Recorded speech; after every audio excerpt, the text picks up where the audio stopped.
Selamat sejahtera semua. Pembelajaran Bahasa Melayu hari ini, bahagian penulisan, cikgu akan fokuskan bahagian A, iaitu membina 5 ayat berdasarkan gambar tunggal.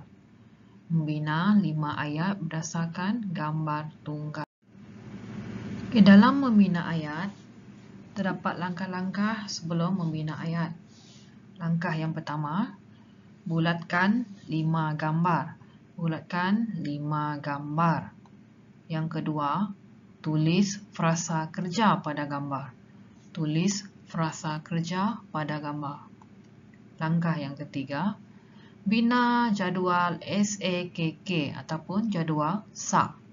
Bina jadual SAKK ataupun jadual SAK.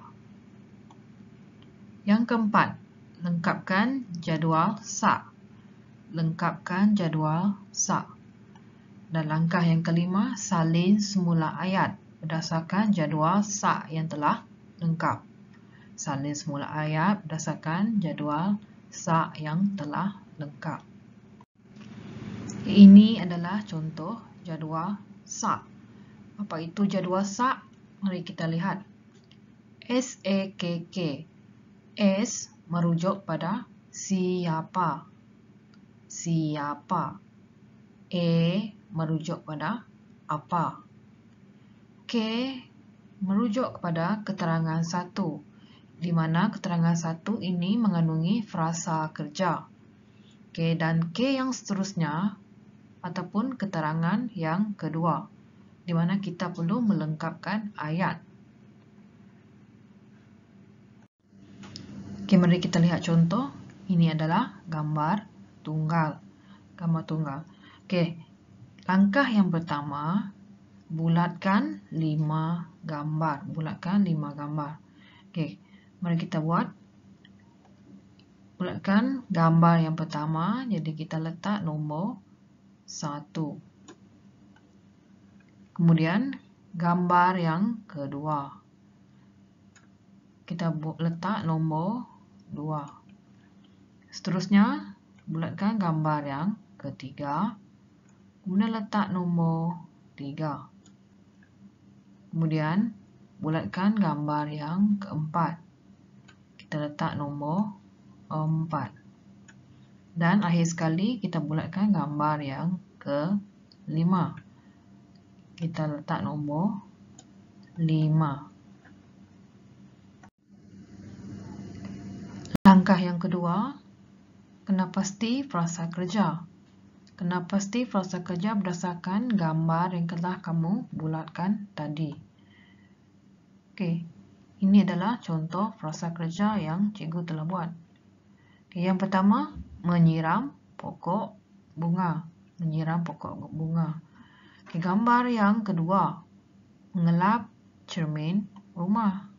Mengelap cermin rumah. Gambar yang ketiga, membersihkan parit. Membersihkan parit. Gambar yang keempat, menyapu daun kering. Menyapu daun kering.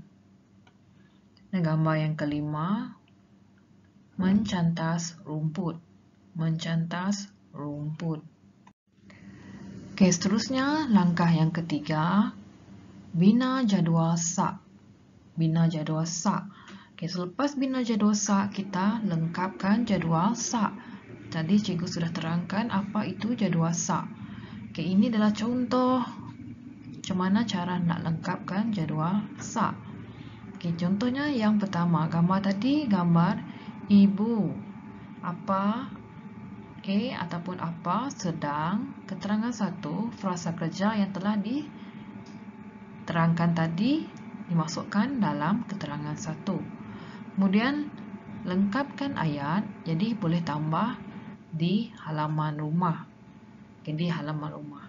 Oke, sama juga yang kedua, adik sedang mengelap cermin rumah dengan menggunakan sehelai kain. Oke, yang ketiga, abang sedang membersihkan parit dengan bersungguh-sungguh. Yang keempat, kakak sedang menyapu daun kering supaya halaman rumah bersih. Dan yang kelima, ayah sedang mencantas rumput dengan menggunakan sebilah cantas. Kamu juga boleh lengkapkan menggunakan keterangan kedua yang berlainan. Contohnya, ibu sedang menyiram pokok bunga supaya pokok bunga tumbuh segar. Itu terpulang pada kreativiti kamu, macam mana kamu nak luaskan ayat kamu. Kemudian langkah yang terakhir, salin semula ayat. Salin semula ayat berdasarkan jadual sak yang telah kamu lengkapkan. Ini cikgu telah keluarkan maklumat daripada jadual, cikgu tulis semula ayat yang lengkap.